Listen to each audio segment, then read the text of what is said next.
ज्योतिष और जीवन में आपका स्वागत। श्री गुरु चरणों में नमन कर श्री गणेश की वंदना करता हूं। दीपावली ये 5 दिवसीय पर्व जो धनत्रयोदशी से प्रारंभ होता है और भाई दूज तक चलता है।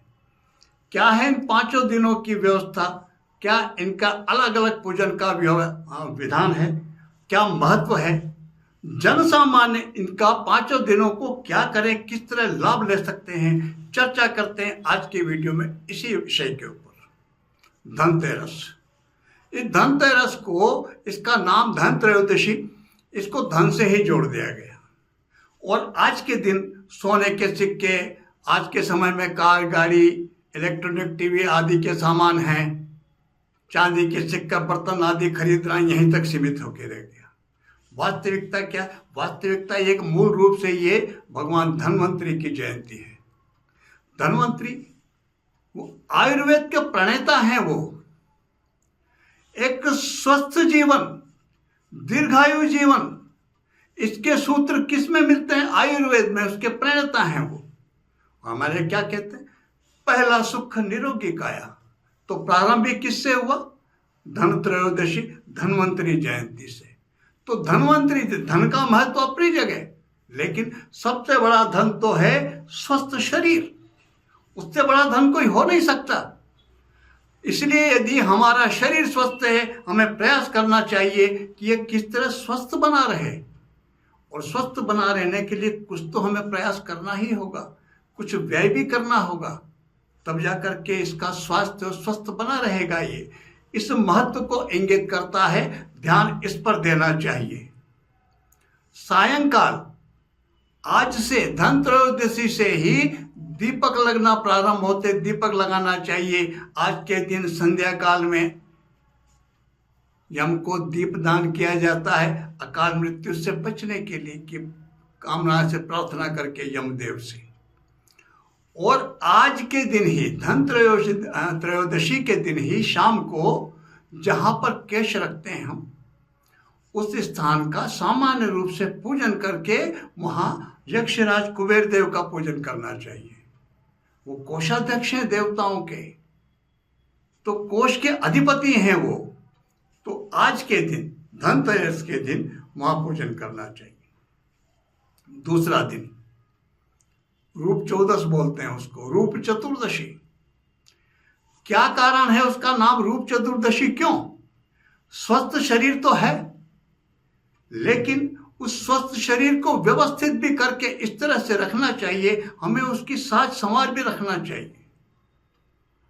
जरूरी नहीं है कि इस तरह से सौंदर्य प्रसाधन के जो तड़क भड़क ही करके लगे वो उस तरह का, वैसा नहीं, लेकिन सामान्य सी अवस्था इस तरह से तो करना ही चाहिए कि हमें देख करके, हमारा रहन सहन, हमारे वस्त्रों की अवस्था, हमारे बाल रखते हैं हम केश, तो उनकी व्यवस्था, अगर दाढ़ी लंबी रखिए तो वो थोड़ी सजी सम ढंग से व्यवस्थित हो। हमें देख करके सामने वाले किसी भी व्यक्ति के मन का जो सौंदर्य बोध है उस पर कुप्रभाव नहीं पड़ना चाहिए। मूल बात ये, हम इस तरह से व्यवस्थित रखें। यह हमको एक संकेत ये रूप चतुर्दशी देती है। यह त्योहार इस बात को देता है संकेत कि हमें स्वस्थ शरीर यदि मिला है, भगवान के ईश्वर की धन्वंतरि कृपा से हमने प्रयास किया और स्वस्थ है, तो उस स्वस्थ को स्वस्थ बनाए रखने के साथ उसकी सुंदरता पर, उस पर भी ध्यान देना चाहिए।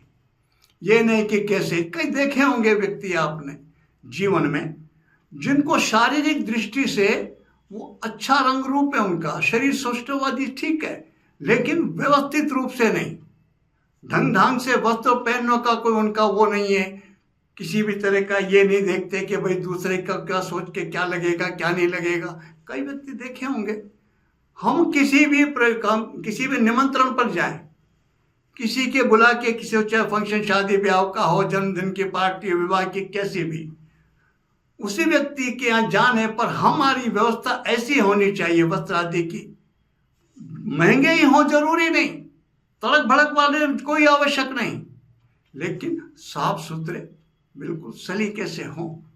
एक शिष्टाचार की हम व्यवस्था हमारे देख करके सामने वाले के मन पर पड़नी चाहिए। दाढ़ी बढ़ रही है तो बढ़ रही है, वस्त्र गंदे हैं तो हैं, क्या करना, क्या देखना, कौन से तोरण मारने जाना, इस टाइप की बातें कर देते हैं। अरे भाई हमारी थोड़ी शादी हो रही है, शादी तो उस लाड़े की हो रही है, हमको क्या है। इस तरह की बातें करके लोग किसी भी अवस्था में शामिल हो जाते हैं, ये उचित नहीं है।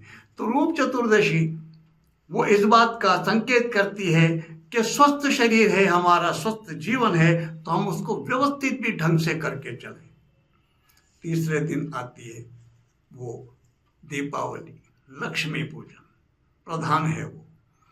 रात्रि में संध्या काल के बाद दीपमालिका, दीपक तो लगना धनतेरस से प्रारंभ कर ही देते हैं हम दीपक लगाने का संध्या काल में। लक्ष्मी पूजन दीपावली की रात्रि सिद्ध रात्रि है वो। देखा जाए तो वो भगवती काली की उपासना का पर्व है। सिद्ध पर्व भगवती काली की ही नहीं, किसी की भी उपासना का श्रेष्ठ पर्व है। दीपावली की रात्रि बहुत विशिष्ट रात्रि है, तो उसमें लक्ष्मी की उपासना तो करनी, किसी की भी उपासना करें हम, वो सिद्ध रात्रि है। लेकिन भगवती लक्ष्मी की उपासना जन सामान्य को उस दिन करनी ही चाहिए। यथेष्ट जैसी भी हमारा साधना का क्रम हो, भगवान गणपति का पूजन करने के बाद, भगवान नारायण का स्मरण करने के बाद, चाहे हम विष्णु सहस्त्र नाम का पाठ कर लें, भगवान नारायण की एक माला कर लें, उसके बाद किसी भी लक्ष्मी स्तोत्र का पाठ करें, श्री सूक्त का पाठ करें, कनक धारा का पाठ करें, किसी लक्ष्मी मंत्र का जप करें। यदि मान लीजिए कि किसी लक्ष्मी शाबर मंत्र का जप करते हैं तो वो शाबर सुमेरु मंत्र की जो व्यवस्था वो करके करना चाहिए। वो करने के बाद लक्ष्मी, भगवती लक्ष्मी की जितना हम समय दे सकते हैं, अधिकतम समय हमको देना चाहिए। प्रयास करना चाहिए किसी तरह से हम मध्य रात्रि तक बैठें और मध्य रात्रि के बाद 12:15 12:30 के आसपास हम भगवती लक्ष्मी की आरती करें।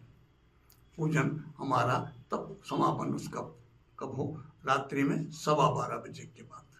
भगवती लक्ष्मी की उपासना करने के बाद में ओम श्री स्वर्णाकर्षण भैरवाय नमः, इसको 10-5 बार इस मंत्र का जप भी अवश्य कर लेना चाहिए।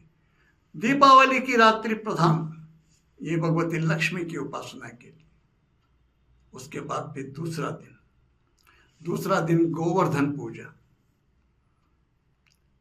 आज भी गांवों में, शहरों के अंदर गोवर्धन ही नहीं बचा। गोवर्धन, गौ का वही स्थिति नहीं, गायों की, बैलों की। गोवर्धन पूजा कहाँ होती है? गांव में आज भी होती है। वो संकेत क्या है?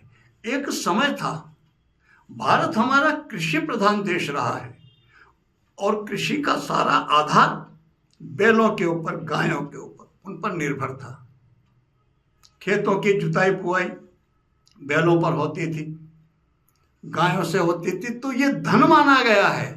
जिसके पास जितनी अधिक गायें वो उतना ही धनवान माना जाता था। एक समय था ये धन के समान, धन से तुलना किसी भी धन व्यक्ति की, वो कितना संपन्न है इस बात पर निर्भर करता था उसके पास गायें कितनी, बैल कितने हैं। ये धन था। एक और है इसका इशारा जोड़ रखा जिस तरह से हमारे मनीषियों ने, जिससे हमको धन प्राप्त हो रहा, जो हमारी आजीविका का माध्यम बना हुआ है, उसका पूजन करना चाहिए, उसका सम्मान करना चाहिए। वो तो पशु है, उसका भी पूजन कर रहे हैं हम। गाय का, बैलों का पूजन होता है, गांव में आज भी होता है। दूसरे दिन, दीपावली के दूसरे दिन फिर हमको क्या करना चाहिए? कोई व्यक्ति हो, एक गाय, आजकल कृषि प्रचार नहीं रहा, आजकल कई माध्यम बन गए धन प्राप्ति के, जीवन यापन के कितने ही माध्यम। तो जो भी माध्यम बने हैं, जिस भी माध्यम से हमारी आय हमको प्राप्त होती है, हमको धन प्राप्त होता है, जिससे हमारा घर परिवार चलता है, हमें उसका पूजन सम्मान करना चाहिए। वो कोई मशीनरी हो सकती है, वो लैपटॉप हो सकता है, वो वर्कशॉप का अंदर कोई लेथ मशीन हो सकती है, कुछ भी हो सकता है। एक ज्योतिषी के लिए वो पंचांग हो सकता है। ये सब माध्यम है काय के, उसके भरण पोषण के लिए, उसकी आजीविका उसी से चल रही है।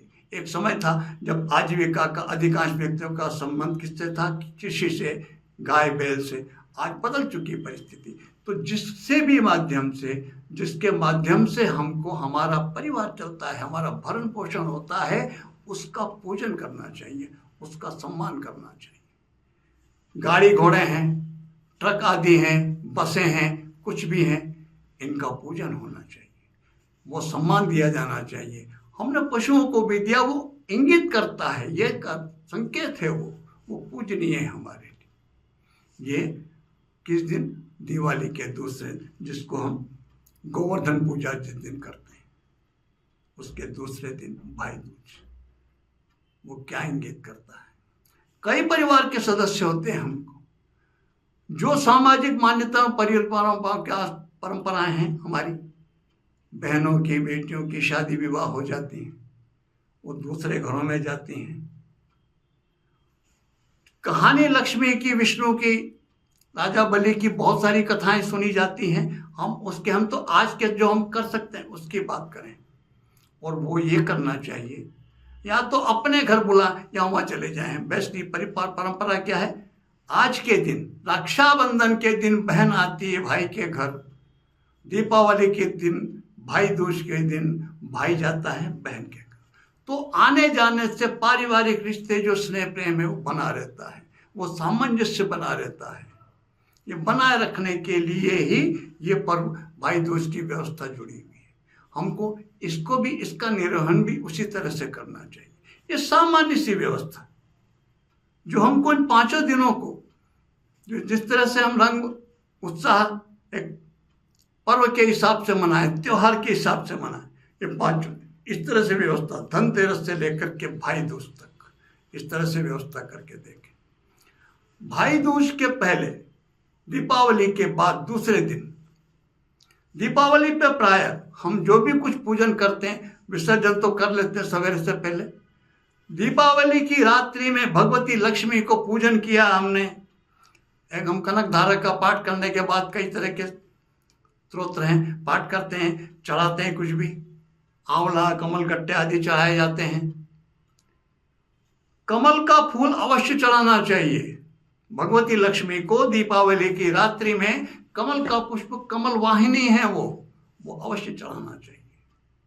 और यदि दीपावली के दूसरे दिन यदि शुक्रवार पड़ता हो, तो दूसरे दिन सवेरे लाभ के चौघड़िए में, पहला चौघड़िया शुक्रवार को चर का आता, दूसरा चौघड़िया लाभ का, उसमें उसको लाल वस्त्र में लपेट करके, उस पर लच्छा लपेट करके कैश बॉक्स में रख देना चाहिए।